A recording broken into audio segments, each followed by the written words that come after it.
कांग्रेस के पूर्व अध्यक्ष राहुल गांधी 2004 से 2019 तक अमेठी से सांसद रहे। उन्हें 2019 में अमेठी संसदीय सीट से पूर्व केंद्रीय मंत्री स्मृति ईरानी से हार मिली थी। बाद में उन्होंने अमेठी के साथ ही केरल की वायनाड सीट से भी चुनाव लड़ा। हालांकि अमेठी से उन्हें हार का सामना करना पड़ा था, लेकिन वायनाड में उन्होंने बड़े अंतर से जीत हासिल की और राहुल संसद पहुंचे। चुनाव के बाद उन्होंने अमेठी का दौरा किया और अपने भाषण में उन्होंने केवल इतना ही कहा कि अब मैं संसद में वायनाड का प्रतिनिधित्व कर रहा हूँ। ये बेहद भावुक क्षण था, लेकिन राहुल ने जो कहा वो सच था। इस बार उन्होंने वायनाड और रायबरेली से चुनाव लड़ा और दोनों सीटों पर जीत हासिल की। नतीजे आने के बाद से ही राजनीतिक हलकों में ये सवाल उठने लगा कि क्या वायनाड को रहना चाहिए या मां के विश्वास पात्र रायबरेली को राहुल को प्राथमिकता देनी चाहिए। मंगलवार को रायबरेली के दौरे में शामिल होने पर उन्हें इस प्रश्न को सार्वजनिक रूप से उत्तर नहीं दिया जा सका, लेकिन ऐसे संकेत हैं कि वो रायबरेली या वायनाड का प्रतिनिधित्व जरूर करेंगे। इस बार कांग्रेस ने यूपी में एसपी के साथ गठबंधन कर लोकसभा चुनाव लड़ा था। गठबंधन में कांग्रेस के हिस्से में 17 सीटें आई। हालांकि एसपी और कांग्रेस के बीच केमिस्ट्री इतनी अच्छी रही कि वो 17 में से 6 सीटें जीतने में कामयाब रही, जबकि समाजवादी पार्टी ने कुल 37 सीटें जीती।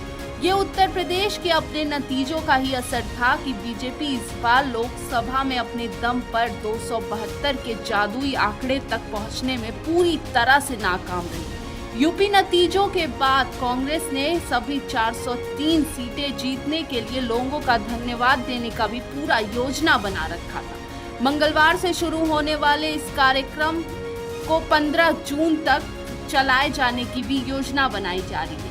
राहुल गांधी आभार सभा के लिए रायबरेली आएंगे। वो अमेठी और रायबरेली के निवासियों और कांग्रेस कार्यकर्ताओं के साथ ही अमेठी सांसद केएल शर्मा का भी आभार व्यक्त करेंगे। शर्मा कांग्रेस महासचिव प्रियंका गांधी वाड्रा, यूपी कांग्रेस नेता अविनाश पांडे और प्रदेश अध्यक्ष अजय राय उनके साथ मौजूद होंगे। जिस तरह राहुल ने अमेठी से चुनावी हार के बाद अमेठी पहुंचकर अपनी बात साफ कर दी थी, वैसे ही उम्मीदें जताई जा रही हैं कि वो रायबरेली दौरे में भी ऐसा कुछ कर सकते हैं। राजनीतिक विशेषज्ञों का मानना है कि उन्होंने अपने भाषण में ये साफ कर दिया जाएगा कि रायबरेली से ही वो सांसद बनेंगे या फिर वायनाड से एक बार फिर से वो प्रतिनिधित्व करेंगे।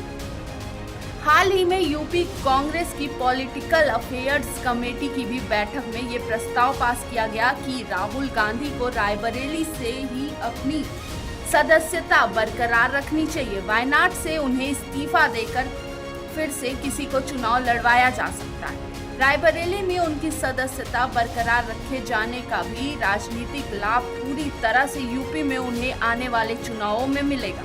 2027 में यूपी में विधानसभा चुनाव होने हैं। ऐसे में राहुल गांधी अगर यूपी से अपनी संसदीय बरकरार रखते हैं तो इसका लाभ पूरी तरह से कांग्रेस को चुनाव में मिलेगा। कार्यकर्ताओं का भी मनोबल इससे बढ़ता जाएगा। सोनिया गांधी रायबरेली से 2004 से ही कांग्रेस का प्रतिनिधित्व करते आ रही थी। इससे पहले गांधी परिवार के फिरोज गांधी और इंदिरा गांधी इस सीट का प्रतिनिधित्व कर रहे थे। ये सीट सोनिया गांधी के राज्यसभा जाने के कारण खाली हुई थी। सोनिया गांधी की सलाह के आधार पर राहुल ने अमित की जगह रायबरेली से चुनाव लड़ने का फैसला लिया था। राहुल के इस सीट पर बने रहने की संभावनाएं जताई जा रही है, क्योंकि ये सोनिया गांधी की सीट थी। वायनाड से प्रियंका गांधी या फिर किसी स्थानीय कार्यकर्ता को उपचुनाव में मौका दिया जा सकता है। ये भी कांग्रेस पूरी तरह से अपनी रणनीति में साफ जाहिर कर सकती है।